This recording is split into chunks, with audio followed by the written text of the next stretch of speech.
کا آغاز ہے۔ اعوذ باللہ من الشیطان الرجیم، بسم اللہ الرحمن الرحیم۔ والمحصنات من النساء الا ما ملكت ايمانكم کتاب اللہ علیکم واحل لکم ما وراء ذالکم ان تبتغوا باموالکم محسنین غیر مسافحین۔ اور شوہر والی عورتیں بھی حرام ہیں مگر وہ جو تمہاری مملوک ہو، یعنی جو عورتیں نکاح میں کسی اور کی، ان سے نکاح کرنا حرام ہے، نکاح پر نکاح نہیں ہوتا۔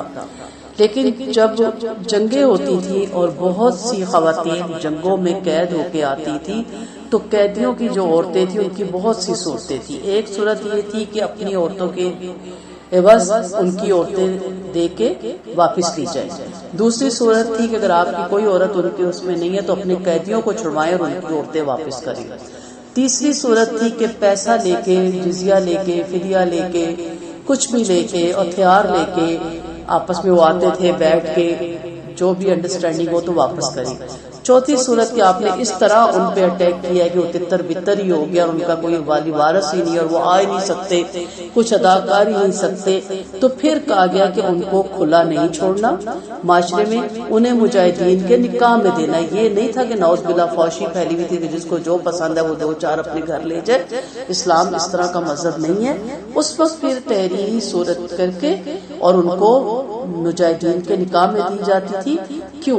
کیونکہ اگر اس طرح کھلی پھریں گی تو ظاہر ہے ان کو اپنا بشری تقاضا پورا کرنے کے لیے اور اپنے پیٹ کی آگ بجھانے کے لیے وہ بہت سی برائیوں میں پھر مبتلا ہوگی، کیونکہ جہالت کا دور تھا۔ ابھی بھی دیکھ لیں، ابھی بھی یہ آپ کو ارد گرد ایسے طبقے ملتے ہیں کہ پھر وہ اس طرح کے کاموں میں ملوث ہوتی ہیں تاکہ دولت آئے، پیسہ آئے اور بہترین زندگی گزارے۔ تو نکاح میں دے دیا جانے کا یہاں پہ حکم دیا گیا۔ اور اسی طرح ان کے بھی اتنے حقوق تو نہیں ہوں گے جو آزاد عورت کے، لیکن ان کے بھی تھوڑے بہت حقوق وہ آپ اگر تفصیل سے پڑھیں گے تو اس میں قرآن میں آپ کو مل جائیں گے۔ تو کہا گیا کہ ان کو پھر ان کو آپ نکاح میں لے سکتے ہیں، ان کے شوہر ان کے وہاں پیچھے موجود ہیں، ان کا دورہ اس ملک سے اس ملک غلام ہو کے آنا ان کے نکاح کے ٹوٹنے کا سبب بن جاتا ہے۔ یہ اسلام کا حکم ہے۔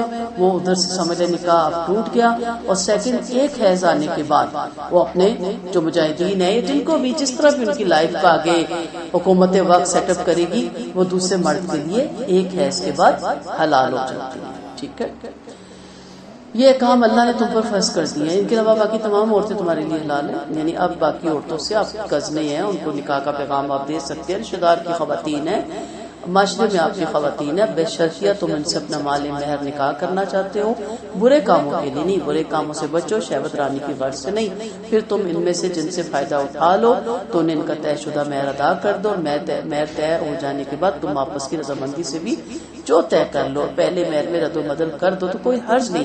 یقین مانو اللہ بڑے علم والا اور زبردست حکمت والا ہے۔ مہر کا یہ مطلب نہیں کہ آپ سیٹل تھے، نکاح کی، آپ نے بلڈنگ پوری رکھ دی اور اس کے بعد جب شادی کا وقت آیا تو آپ کا دیوالیہ نکلا ہوا ہے تو آپ پھر بیوی سے پوچھتے ہیں، منگیتر سے پوچھتے ہیں۔ اگر کوئی رد و بدل کیا جا سکتا ہے تو کوئی پابندی نہیں ہے، ایک دوسرے کے ساتھ مل کے آپس کی انڈرسٹینڈنگ سے باہم رضامندی سے رد و بدل کیا جا سکتا ہے۔ والدین اڑے ہوئے کہ اتنے ہی مہر پہ ہم نکاح کریں گے، اور اگر وہ خاتون یا وہ بچی کہتی ہے کہ مجھے کوئی فرق نہیں پڑتا اگر یہ کم پہ بھی، تو یہ نہ کہو کہ تم چپ کرو، ہم کہتے ہیں نا تمہارا کوئی کام نہیں اس میں، ہم جانے ہمارا کام۔ خود تو شادی ہو جاتی ہے، بچے ہو جاتے ہیں، بچیوں اور بچوں کی پرابلم نہیں ہم سمجھ رہے ہوتے، اپنی تو جائز ضرورت پوری ہو رہی ہوتی ہے، ان کی طرف ہم دھیان نہیں دے رہے ہوتے کہ ہم نے ان کا نکاح کرنا ہے۔ ہم اس چکر میں کہ اپنے اسٹیٹس کو دیکھتے دیکھتے ان کو بوڑھا کر دیتے ہیں۔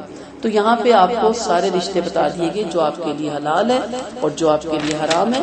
رضائی بہن بھائی بھی آپ پہ حرام ہوتے ہیں۔ رضائی بہن جس نے آپ کی والدہ کا دودھ پیا اسی طرح آپ پہ حرام ہے جس طرح آپ کی سگی بہن۔ اور جو تم میں سے آزاد مومن عورتوں سے نکاح کرنے کا ارادہ رکھتا ہو تو مسلمان لونڈی سے نکاح کر لے، اللہ تمہارا ایمان خوب جانتا ہے، تمہارا باپ۔ اور جو تم میں سے آزاد اور مومن عورتوں سے نکاح نہ کرنے کی قدرت رکھتا ہو تو مسلمان لونڈیوں سے نکاح کر لے، یعنی اگر سہولت نہیں ہے ویسے تو انتظار کریں، اس قابل ہو کہ خاندانی عورت بیاہ کے لائے۔ خاندانی سے مراد ہوتا ہے دیندار عورت، سلجھے ہوئے لوگ، اس کے اندر برائی کم ہوتی ہے، اس نے سب کچھ دیکھا ہوتا ہے، وہ لالچی بھی نہیں ہوتی، اور خوددار بھی ہوتی ہے. لیکن اگر آپ کو لگتا ہے کہ میں مشکل میں پڑ رہا ہوں اور مجھے اپنی جائز ضرورت کو پورا کرنا ہے، اگر میرا نکاح نہ ہوا، وقت پہ نہ ہوا یا جلدی نہ ہوا، تو میں زنا میں یا لواقت میں پڑنے کا مجھے شک ہے، خطرہ ہے، تو اپنے ایمان کو بچاؤ. تو پھر کسی ایسی عورت سے بھی کر سکتے ہیں آپ نکاح. اس وقت تو مومن عورتیں یعنی آزاد مومن عورتیں نکاح لونڈیوں میں آتا تھا، لیکن اب آپ کہہ لیتے ہیں کہ وہ طبقات جن کا خاندان نہیں ہوتا ان سے بھی نکاح کر لیں تاکہ آپ اپنی جائز ضرورت کو جائز جگہ پہ پورا کریں. اللہ تمہارا ایمان خوب جانتا ہے، تمہارے باز سے ہے. پھر یہ نہ کہو کہ تم تو کام کرنے والی کی بیٹی ہو، یا تم تو جھاڑو لگانے والی کی بیٹی ہو، یا تم رہتی کہاں تھی کچی بستی میں نے تمہارے گھر ٹوٹے پھوٹے دیکھے ہیں، تمہارے پاس تو 2 وقت کا کھانا بھی نہیں ہوتا تھا. کہا تمہارے باز صحیح ہیں، دینی ہم بہن بھائی سب بنتے ہیں، ایک ہی حضرت آدم اور حوا کی اولاد بنتے ہیں. اگر کچھ اس میں سے فرق ہو گیا، کوئی غریب ہو گئے، یا کچھ کیا لفظ میں یوز کروں کہ خاندانی اس زمرے میں نہیں آتے، ان کی یعنی روش خاندانی نہیں ہوتی نا. ہم کہتے ہیں یہ خاندانی لوگوں کا کام ہے، کہتے ہیں نا یہ شرفا کا کام ہے، یہ شریف لوگوں کے انداز ہے. تو اگر ان کے وہ انداز نہیں ہے تو پھر ان کو بار بار تانے نہیں مارے.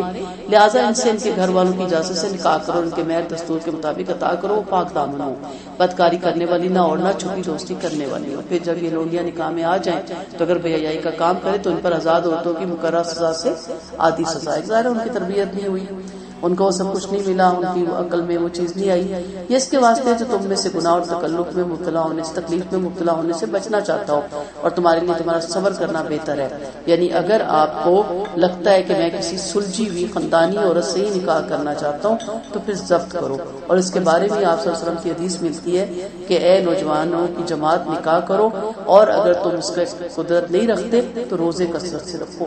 پھر روزے اس چیز کو ضبط کرتی ہے. بچیوں کے لیے بھی یہی ہے. ہمارے یہاں ماں باپ اتنا لٹکا دیتے ہیں، اتنا بڑا کر دیتے ہیں، تو پھر ان بچیوں کو اپنے ایمان کے جانے کا خطرہ ہوتا ہے. تو ان بچیوں سے ابھی سے انہیں عادت ڈالے کہ جب تک کوئی اچھا بار نہیں مل جاتا، جب تک آپ کا اللہ تعالیٰ کی طرف سے نصیب نہیں کھلتا، روزے بہت رکھا کریں.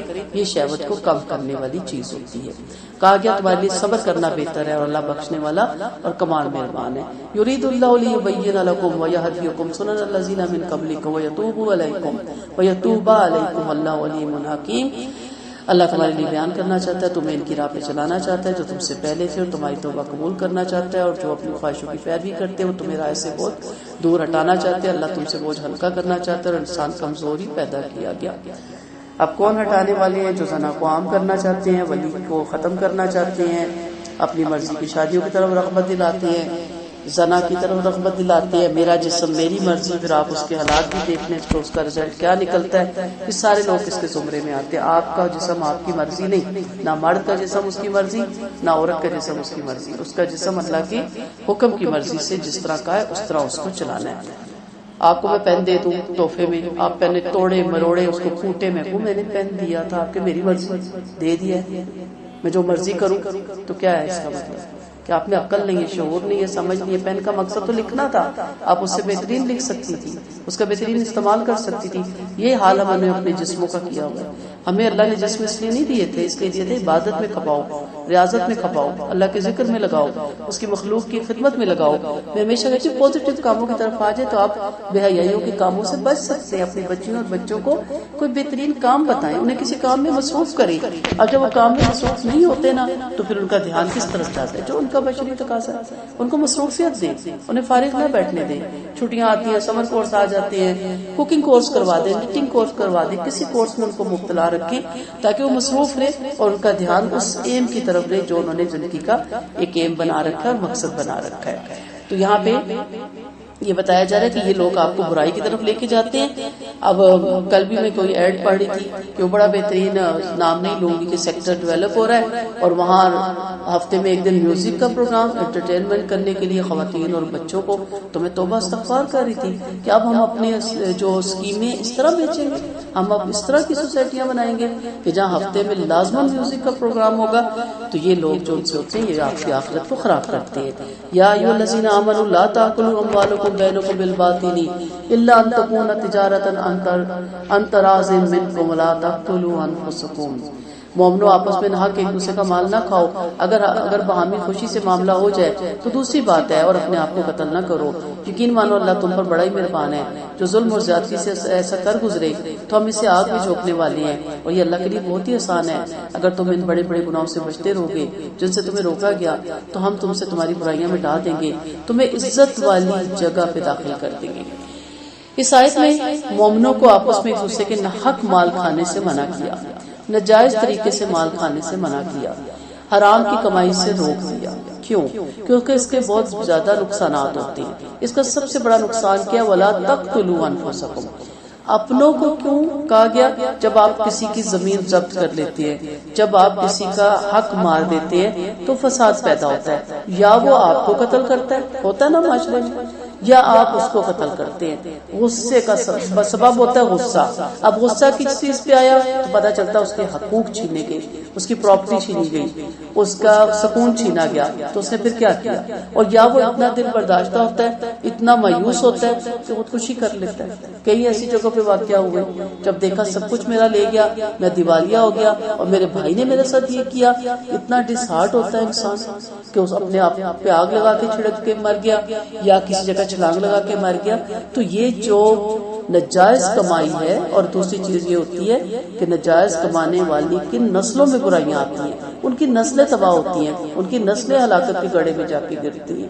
ٹھیک ہے، تو نسلوں تک اس کا اثر جاتا ہے، جیسے اچھی چیز کا جاتا ہے نا، حلال چیز کا جاتا ہے، دین کا جاتا ہے، اس طرح برائی کا بھی نسلوں تک جاتا ہے۔ تو یہ سارے زمرے اسی کے زمرے میں آتے ہیں۔ بہرحال خودکشی کی یہاں پہ مذمت بھی کی گئی، فرمایا کہ حرمتوں کے پردے پھاڑ کر گناہ کر کے اور ناحق دوسروں کا مال کھا کر اپنی جانیں ہلاک نہ کرو، یاد رکھو اللہ بڑے مہربانی کرنے والا ہے۔ یا اس آیت میں خودکشی کی حرمت ثابت ہے۔ فرمایا جس نے لوہے سے خودکشی کی، آپ صلی اللہ علیہ وسلم کا فرمان ہے اس کا لوہا اس کے ہاتھ میں ہوگا، وہ قیامت کے دن جہنم کی آگ میں اپنے پیٹ میں ہمیشہ ہمیشہ کھوپتا رہے گا۔ آپ نے فرمایا جس نے زہر کھا کے خودکشی کی، اس کا زہر اس کے ہاتھ میں ہوگا، وہ جہنم کی آگ میں ہمیشہ ہمیشہ پیتا رہے گا۔ زہر پینے سے پوری آنتڑیں گلتی ہیں، ایک ایک چیز ٹکڑے ٹکڑے ہو جاتی ہے اور خون کی الٹیاں لگتی ہیں، اور جو مرتا ہے شدید عذاب سے مرتا ہے۔ تو یہ عذاب ایک دن کا نہیں کہ جان چھوٹ جائے گی، ایک دفعہ عذاب سے گزر جائیں گے، یہ جب تک قیامت نہ قائم ہو جائے، اور اس کے بعد وہ جہنم میں رہے گا، اور جہنم میں اسی طرح کے عذاب میں وہ مسلط رہے گا۔ تو ایک چھوٹی سی پریشانی کوئی بات نہیں، کوئی لے گیا نا تو یاد رکھے وہ دنیا میں بھگتے گا۔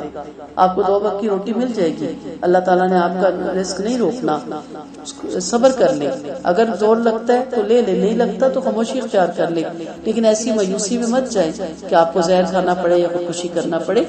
اسی طرح آپ صلی اللہ علیہ وسلم نے فرمایا ایک شخص پہ زخم تھا، اس نے اپنا ہاتھ کاٹ ڈالا، پھر اس کا مرتے دم تک خون بند نہیں ہوا، اللہ نے فرمایا کہ میرے بندے نے اپنی جان میں جلدی کی، میں نے اس پہ جنت حرام کر دی۔ اب تکلیف ہوتی ہے نا بعض جگہوں پہ، تو ایسا نہیں ہے کہ میں اس کو کٹوائی دوں، اس کا علاج کریں جب تک کہ ڈاکٹر کی طرف سے ایسا نہ آ جائے۔ ان تجتنبوا کبائر، بڑی خوبصورت آیت ہے۔ ابو ہریرہ اور سعید فرماتے کہ ایک دن رحمت اللہ علیہ صلی اللہ علیہ وسلم نے فرمایا اللہ کی قسم، آپ نے 3 بار قسم کر کے سر جھکایا، آپ کے چہرے مبارک پہ آثار بشارت تھے جو ہمیں سرخ اونٹوں سے بھی زیادہ پیارے تھے، اور فرمایا جو پنجگانہ نماز پڑھتا ہے، رمضان کے روزے رکھتا ہے، زکوٰۃ دیتا ہے اور 7 گناہوں سے بچتا رہے تو بلا شبہ اس کے لیے جنت کے دروازے کھول دیے جاتے ہیں، اور اس سے کہا جاتا ہے کہ سلامتی سے جنت میں چلے جاؤ۔ اور یہ 7 گناہ آپ کو 12 حدیثوں میں ملتے ہیں، شرک، ناک، قتل، جادو، سود، یتیم کا مال، لڑائی میں دشمن کے مقابلے سے بھاگ جانا، پاک دامن بھولی والی عورتوں پہ الزام لگانا۔ پوری کوشش کیا کرے کہ ان چیزوں سے اپنے آپ کو بچائے۔ جو بھی اجتناب کرتا ہے، یعنی گناہ کر سکتا ہے، گناہ کی طاقت رکھتا ہے، لیکن اللہ کے ڈر سے اپنے آپ کو روک لیتا ہے، اس کے لیے اس کی خوشخبری کی بشارت دی گئی ہے۔ وَلَا تَتَمَنَّوْا مَا فَضَّلَ اللَّهُ بِهِ بَعْضَكُمْ عَلَىٰ بَعْضٍ، حسد سے بچایا گیا نا۔ اور اس برتری کی آرزو مت کرو جو اللہ نے بعض کو بعض پر دی، مردوں کو اپنی کمائی کا حصہ اور عورتوں کو اپنی کمائی کا، اور اللہ ہی سے اس کا فضل مانگو، یقین مانو اللہ ہر چیز کو خوب جاننے والا ہے۔ اس کے شان نزول میں ہمیں پتہ چلتا ہے، مجاہد رحمۃ اللہ کہتے ہیں ام سلمہ رضی اللہ عنہ نے کہا یا رسول اللہ صلی اللہ علیہ وسلم، مرد لڑتے ہیں مگر ہمیں لڑنے کی اجازت نہیں، اور ہمیں میراث میں بھی مردوں سے آدھی حصہ ملتا ہے، یعنی مردوں کو مال غنیمت بھی ملتا ہے اور ہم سے دگنی میراث بھی لے جاتے ہیں۔ اس پر یہ آیت اتری ہے، یعنی عورتوں نے تمنا کی کہ کاش ہم مرد ہوتے اور مردوں کی طرح اللہ کی راہ میں جہاد کرتی، اس پہ یہ آیت اتری ہے۔ تو یہاں پہ حسد کی ممانعت اور رش کی رخصت ہے. آپ رش کر سکتے ہیں کہ کاش اللہ بھی مجھے اتنا نوازتا کہ میں بھی دائیں بائیں خرچ کرتی ہوں، یا میرے بھی علم میں اتنا اضافہ ہو کہ میں لوگوں تک علم پہنچا سکوں، یا یہ شخص اس جگہ میں پہنچے، اللہ مجھے بھی تو نواز. آپ رش کر سکتے ہیں، دعا مانگ سکتے ہیں، حسد نہیں کر سکتے. حسد کا سمپل سی ڈیفینیشن ہے نا، اللہ کی تقسیم پہ راضی نہ ہونا، نعوذ باللہ، اس کے فیصلوں کو ایکسپٹ نہ کرنا. اور حسد یہ بھی ہوتا ہے کہ اس سے چھن جائے اور مجھے مل جائے. تو یہ ساری چیزیں اس کے زمرے میں آتی ہے. رش کریں، دعائیں کریں اور اس ایسا بننے کی کوشش ضرور کریں، لیکن ایک عورت مرد بننے کی کوشش نہیں کر سکتی.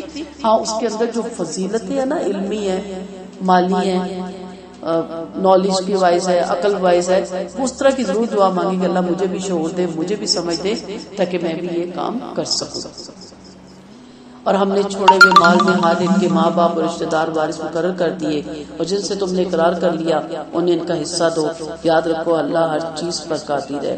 ابن عباس فرماتے ہیں کہ اسلام آنے سے پہلے ایک دستور تھا کہ دوست کا وارث بن جاتا تھا، لوگوں کو گواہ بنا کے کہہ دیتا تھا میں مر گیا. اتنی محبت اور اتنی دوستی ہوتی تھی، دوست کے پیچھے جان دیتے تھے. ابھی بھی دوستیاں چلتی ہیں، لیکن یہ چیز منسوخ ہو گئی کہ میں مر گیا تو میری جائیداد کا وارث یہ ہوگا. دوستوں کو کہہ جاتے تھے میرے بیوی بچوں کا خیال رکھنا، میں تمہیں وارث بنا کے جا رہا ہوں، ساری پراپرٹی تم تمہاری موم ہوگی. تو ایسا ہی ہوتا تھا، اس کے مرنے کی صورت میں ساری پراپرٹی کا مالک اس کا دوست بن جاتا تھا. اسلام نے آ کے اس کو منسوخ کیا. رحمت اللہ علیہ صلی اللہ علیہ وسلم نے فرمایا جہالت کی ہر قسم کو اور ہر معاہدے کو اسلام مضبوط بناتا ہے، لیکن اسلام میں اس قسم کا کوئی معاہدہ نہیں، اس قسم کی کوئی قسم نہیں، کیونکہ ورثہ کی بھی تفصیل آ گئی، وراثت کی بھی تفصیل آ گئی. مرد عورتوں پر حاکم ہے. الرجال قوامون علی النساء ما فضل اللہ بعضهم علی بعض وبما انفقوا من اموالهم، کیونکہ اللہ نے بعض کو بعض پر فضیلت دی اور مردوں نے اپنے مال بھی خرچ کیے. لہٰذا نیک بخت عورتیں، اطاعت گزار عورتیں اور شوہر کے پیچھے اللہ کی حفاظت کرنے کی وجہ سے محافظ اور جن عورتوں سے تمہیں نافرمانی کا ڈر ہو، انہیں سمجھاؤ اور ان کے پاس نہ سو اور انہیں مارو. پھر اگر وہ تمہاری اطاعت کرے تو ان پر کوئی بہانہ مت ڈھونڈو. یاد رکھو اللہ سب سے بلند اور برتر ہے. بڑی زبردست آیت ہے. اب سوال پہلا تو آیا کہ مردوں کو کمام بنایا عورتوں پر. ہمارا پہلا جواب کیا ہونا چاہیے؟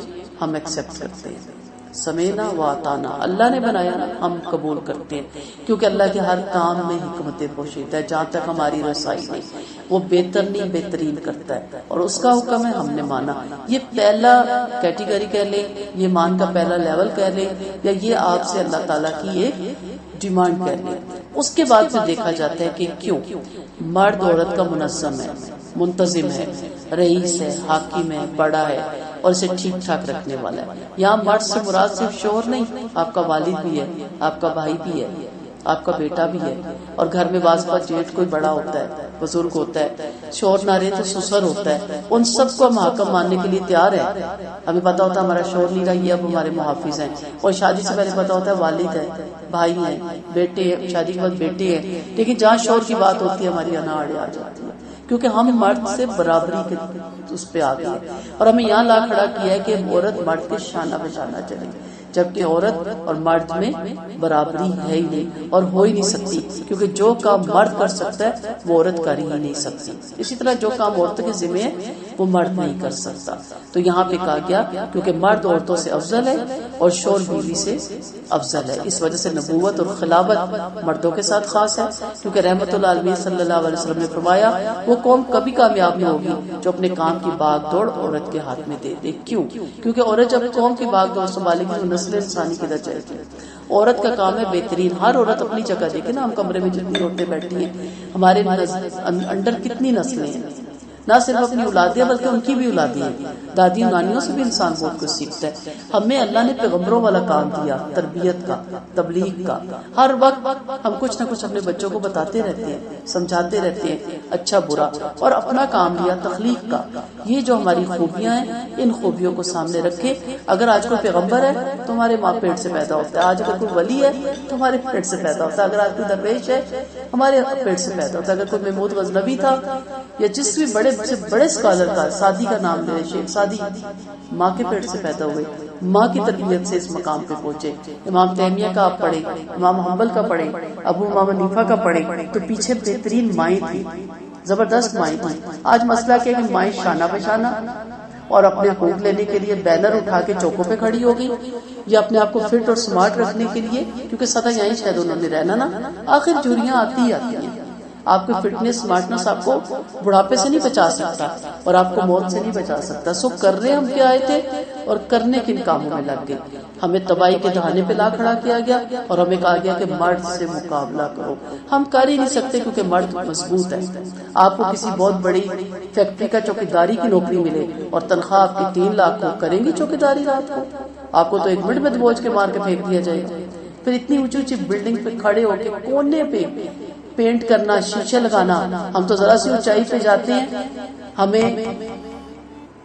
ہمیں ایک دم سے چکر آنے شروع ہو جاتے ہیں. ہم تو لفٹ میں بیٹھتے ہیں ہمارا دم گھٹ جاتا ہے. یہ جو سمرین ہوتی ہے نا، جو دریاؤں کے اندر ہوتی ہے، کتنے مہینے اس بند کیپسول میں ذہنی مریض ہو جاتا ہے بندہ. ان کی اتنی ٹریننگ ہوتی ہے اور جو ٹریننگ میں کامیاب ہوتا ہے اس کو وہاں پہ بھیجا جاتا ہے. کتنے ماہ ایک سمندر کا اندھیرا، پھر اس سمرین کا جو کیپسول ہے جہاں سے کوئی ہوا روشنی کچھ نظر نہیں آتا، اس کے اندر وہ رہتے ہیں، دشمنوں سے مقابلہ کرتے ہیں. آپ تو چیخیں مارنے شروع کر دیں، نکالے مجھے باہر، کھولو دروازہ، مجھے باہر جانا ہے. اس لیے اس ضد میں مت آئیں. آپ کو اللہ نے حقوق دیے، آپ بہترین بیوی بن کے دیکھیں. آپ اپنے گھر کی ملکہ ہیں، آپ اپنے گھر کی بادشاہ ہیں، سارا کچھ آپ کے انڈر ہے. بچے کہتے ہیں امی کی طرح، شوہر کہتا ہے ماں کی طرح، میری فلاں چیز کی طرح، میری فلاں چیز کی طرح. اسے اپنے لیے مشکلیں نہ بنائیں. یہ آپ کی خوبی ہے کہ سب کچھ آپ کے انڈر ہے. ان کے کپڑے بھی آپ کے انڈر ہیں، ان کے پیسے بھی آپ کے انڈر ہیں. ہر چیز میں نے یہ کھانا ہے آپ ہی دیں گی تو کھا سکیں گے. اس کو نہیں کھانا آتا، انہیں نہیں پکانا آتا، انہیں نہیں پتا کیسے انڈا ابالتے ہیں، کیسے تلتے ہیں، کیسے چائے بناتے ہیں. اور اگر وہ بنا بھی لے تو اپنے لیے بنا سکتے، پورے ٹبر کے لیے نہیں بنا سکتے. تو اس لیے آپ کا جو کام ہے اس کام کو سمجھیں، اس کام میں مت پڑیں جو آپ کا کام نہیں تھا. جب آپ اس کام میں پڑیں گے تو کہتے ہیں نا کبا چلا ہنس کی چال تو اپنی بھول گیا. اب شانہ بشانہ کیا نقصان ہوا، باہر کے ممالک میں بھی ہوا اور وہ ہم تک لہر پہنچ چکی ہے. آفیسز میں ریپ، جوائنٹ جہاں بھی ہاسٹلز ہیں وہاں پہ ریپ. یہ ملا، یہی ملنا تھا نا شانہ بشانہ چلنے کا. عورت ہے اور اس میں کشش رکھی گئی ہے. اس لیے اپنے آپ کو اپنے دائرے کے اندر لائیں جو اللہ تعالیٰ نے آپ کو دائرہ دیا ہے. سو مرد کو اس میں بھی فضیلت ہے کہ مال خرچ کرتا ہے، بیوی کا خرچ اٹھاتا ہے، اس کو مہر دیتا ہے اور دیگر اخراجات اس کے ذمہ ہیں. مرد تمام حقوق ادا کرتا ہے جو شریعت نے اس کے ذمہ کا. لہٰذا مرد بے ذات عورت سے افضل ہے، اسی لیے مرد کو سردار بنایا. اچھا یہ ہمیں پتہ ہے کہ میری کمائی میرا مرد نہیں لے سکتا، پتہ ہے. اب شانہ بشانہ چلی ہیں تو بعض یورپ کی طرح آدھی آدھی کمائی ہوتی ہے. یہ تو نہیں ہے کہ آپ اپنا کما کے سارا اکاؤنٹس میں ڈالیں اور مرد کو کہ تمہاری ذمہ داری ہے گھر چلانا. تو آپ کی ذمہ داری نہیں تھی کہ آپ گھر کے اندر رہیں. آپ جتنی مرضی ایجوکیشن حاصل کریں، لیکن کیا اس لیے آپ نے ایجوکیشن حاصل کی کہ آپ مرد سے مقابلہ کرنے باہر نکل جائیں؟ ذرا باپ سے مقابلہ کریں نا، کریں گے تو آپ کہیں نہیں میرے باپ نے اپنی عمر لگا دی مجھے اس مقام پہ پہنچانے کے لیے. بھائیوں سے مقابلہ کریں نا، آپ کہتی نہیں میرے بھائی ہیں، بیٹوں سے کریں نا. کرتی ہیں تو شوہر سے کرتی ہیں. جہاں میاں بیوی میں اختلاف آتا ہے وہاں تباہیاں آتی ہیں. تو اس لیے نسل انسانی کی بقا میاں بیوی کے آپس میں انڈرسٹینڈنگ سے ہے. اس سے ان کو بچوں کی بہترین تربیت میں لگائیں، ان کی ایجوکیشن میں لگائیں. اب دیکھیں جو مائیں نہیں زیادہ پڑھی لکھی انہیں ٹیوشن کے کتنے مسئلے ہوتے ہیں، لیکن جو پڑھی لکھی مائیں وہ اپنے بچوں کو خود پڑھا لیتی ہیں. جو ماں پڑھا سکتی ہے، بہترین تربیت گاہ ہے نا، وہ دوسری عورتیں نہیں پڑھا سکتی. حاصل کرنے کی چیز کیا ہے؟ فالصالحات قانتات حافظات. آپ کے یہ کرنے کے کام ہے. اپنے اعزاز لے لیں. آپ کیا ہیں؟ نیک عورت ہیں، خوشو خضوع کرنے والی عورتیں ہیں، اللہ سے ڈرنے والی ہیں اور حفاظت کرتی ہیں اللہ کے حکم سے. اللہ نے آپ کے اندر یہ نیچر میں ڈالا. مرد اتنا اپنی عصمت کی حفاظت نہیں کر سکتا. ذرا سے کس نے ہنس کے دیکھا نہیں ڈول گیا. عورت بڑی پکی ہوتی ہے، کوئی ہنس کے دیکھے تو صحیح آنکھیں نکال لیتی ہے. تیری جرت کیسی ہوئی مجھے دیکھنے کی؟ کھپ ڈال دیتی. دیکھا چوکوں پہ لڑائی ہو جاتی ہے، جس نے مجھے دیکھا میرے دیکھ کے ہنسا، کہتے ہیں نا اس سے مجھے فضول سی بات کی، دوسروں سے بھی جوتے پڑوا دیتی ہے اس کو. لیکن مرد ذرا سے ہنسے نہیں، کبھی نہیں کہتے کیوں ہنسی ہو گئی مجھے دیکھ کے، اس کے پیچھے پیچھے چل پڑتے ہیں. عورت کے اندر یہ کوالٹی ہے، اس کوالٹی کو سامنے رکھ کے یہی کوالٹی اپنے بچوں میں ڈالیں. جب آپ بچیوں کو بتانا شروع کرتی ہے نا اسکارف اوڑھیں، باہر مت جائیں، اس وقت بیٹوں کو بھی بتائیں نظریں نیچی کرو، نظریں جھکا کے چلو. تم مرد ہو، تمہارا کام نہیں ہے کہ تم پرائی عورتوں کو گھور گھور کے دیکھو. ہر کوئی گھورتا ہے، پریشان ہو جاتا ہے بندہ تھوڑی دیر کے لیے بھی باہر نکلے. اگر بے دہانی میں کسی طرف دیکھے تو پہلے ہی آپ کو ٹکی باندھ کے دیکھ رہا ہوتا ہے. اتنی ٹکی باندھتا ہے کہ وہ ہٹتا ہی نہیں وہاں سے. اپنے بچوں کی تربیت کرنا آپ کا کام ہے. بہترین جو ہمارے اسلاف میں بزرگان دین گزرے ان کی مائیں بہت بہترین ہوتی تھی. آج قصور بچوں کا نہیں، قصور ہم ماؤں کا ہے. ہم نے بچوں کی تربیت کرنا چھوڑ دی ہے. ہر وقت بچیوں کے پیچھے ہم پڑے رہتے ہیں، ہم اپنے بچوں کو کچھ نہیں سمجھاتے. پھر اللہ تعالیٰ کہہ رہے ہیں واللاتی تخافون نشوزہن فعظوہن واہجروہن فی المضاجع. اب یہ گھر کو بچانے کے لیے آخری لمحے تک سکھایا جا رہا ہے کہ اگر کوئی عورت نشوز کیا ہے، نافرمان ہے، بد اخلاق ہے، بلندی چاہتی ہے، نشوز کے یہ سارے میننگز بتا رہی جو اسلاف میں ہمارے بزرگوں نے تفسیر میں بتایا اور نبی صلی اللہ علیہ وسلم کی حدیثوں کو سامنے رکھنا. عورت کو نیچا دکھانا چاہتی ہے. کئی عورتیں ہوتی ہیں نا اپنے آپ کو اونچا کرنا چاہتی. کیا کرنا بھائی اس سے اونچا ہو کے، اس کا حکم نہیں مانتی، اس سے بغض رکھتی ہیں، بے توجہی برتتی ہیں، چیخ کر بات کرتی ہیں، اس کا جواب نہیں دیتی بات کا.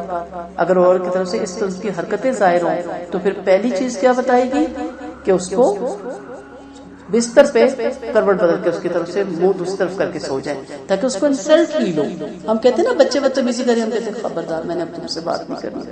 اب آدھا گھنٹہ منہ بنا کے ادھر ادھر پھرے بچے پریشان ہو جاتے ہیں نا، ماما بات کریں ماما بات کریں. بھائی کو کہہ دے خبردار میں نے آئندہ تم سے بات نہیں کرنی، تم بہت بدتمیز ہو. اب بھائی پریشان ہو جاتا ہے، بہن ناراض ہوگی، بہن ناراض ہوگی. یہ ایک طریقہ ہے. ایسی بیوی کو بھی چھوڑتے اس کے بستر پہ. پھر بھی وہ اگر باز نہ آئے تو پھر کیا کہا گیا، کمرہ علیحدہ کر لے. اس کو احساس ہو کہ میں اتنی بد اخلاق ہوں، اتنی بد مزاج ہوں. اس کا کام بنتا ہے کہ آج میرے شوہر نے میرا کمرہ علیحدہ کر دیا تو میں اتنی بری ہو گئی ہوں، سو مجھے اپنا اخلاق اچھا کرنا چاہیے.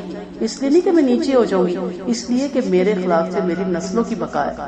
مجھ سے میری بیٹیاں اور میرے بیٹے سیکھیں گے، مجھ سے دیکھیں گے کہ کس طرح زندگی گزارتی ہے. اور آپ نے، اور یہ آپ کا یہ حکم بھی ہے، یہ آپ کے لیے اللہ کی طرف سے حکم ہے کہ آپ بہترین بیوی، بہترین ماں اور بہترین بیٹی اور بہترین بہن بنے.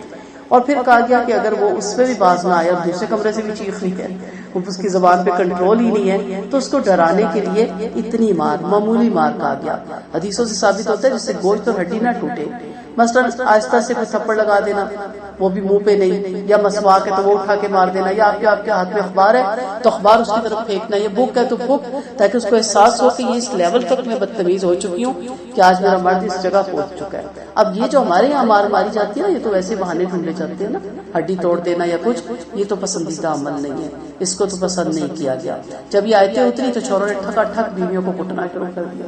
اب عورتیں آپ صلی اللہ علیہ وسلم سے پاس آئیں اور شکوہ کیا تو آپ صلی اللہ علیہ وسلم نے فرمایا تم اچھے لوگ نہیں ہو. یہ اجازت نہیں ہے کہ عورت کی ہڈی توڑ دو، بازو توڑ دو، پسلی توڑ دو، منہ نوچ دو، خون نکلا ناک منہ سے، سر پھاڑ دو.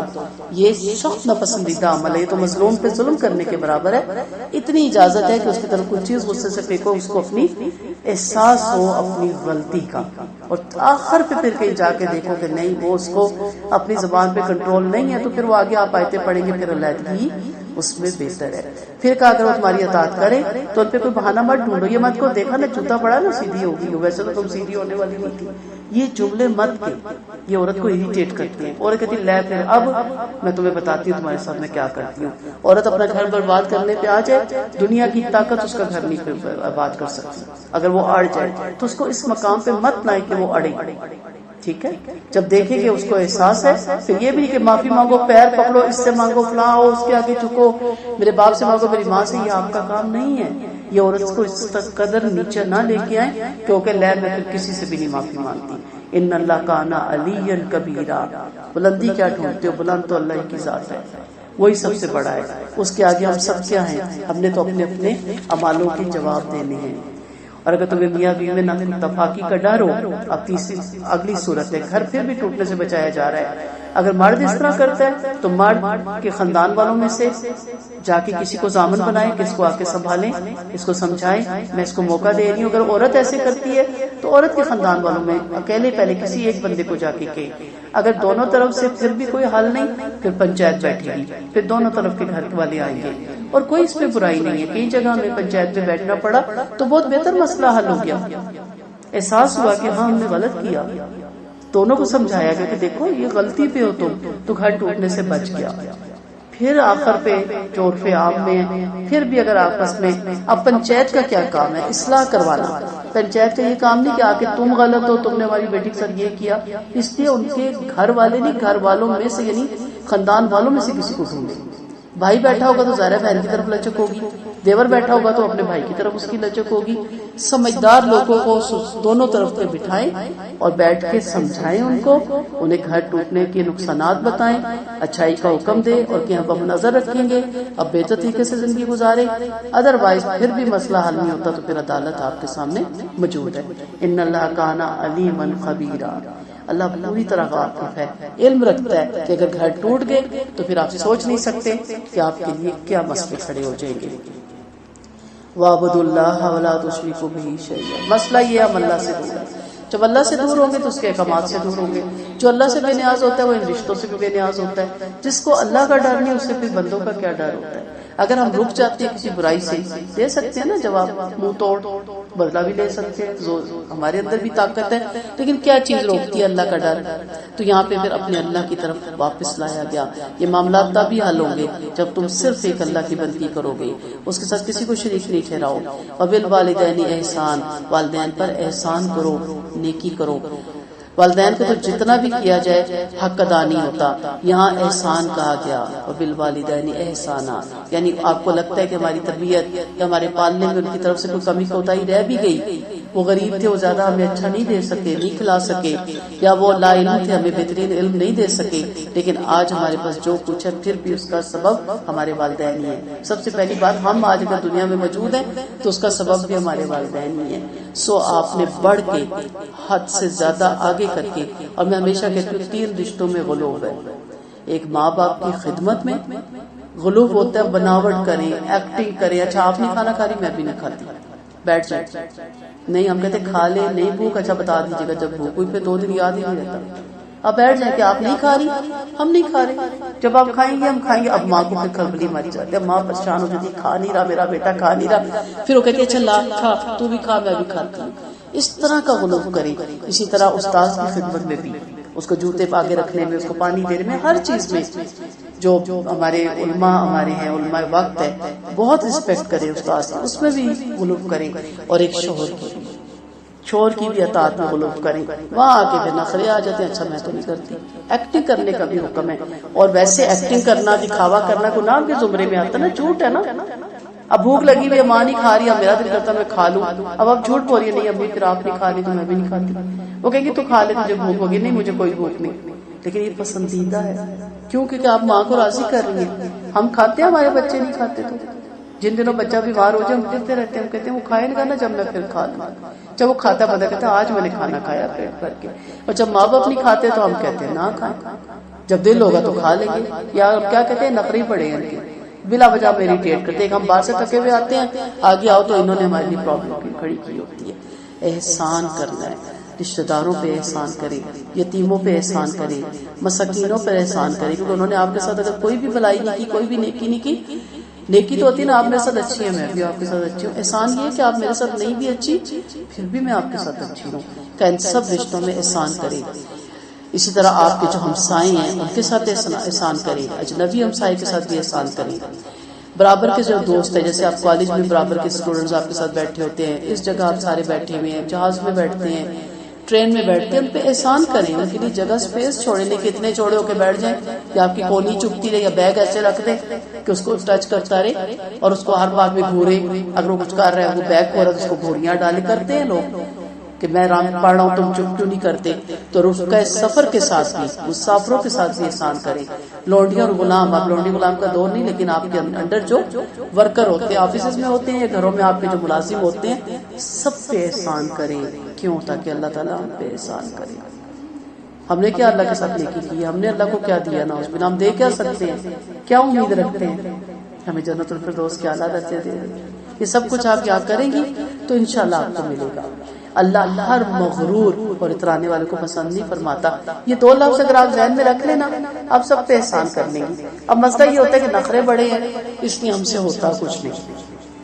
ٹھیک ہے، رشتہ دار پڑوسی سے وہ ہمسایہ مراد ہے جو عزیز بھی ہو، اور اجنبی پڑوسی سے وہ جو عزیز نہ ہو.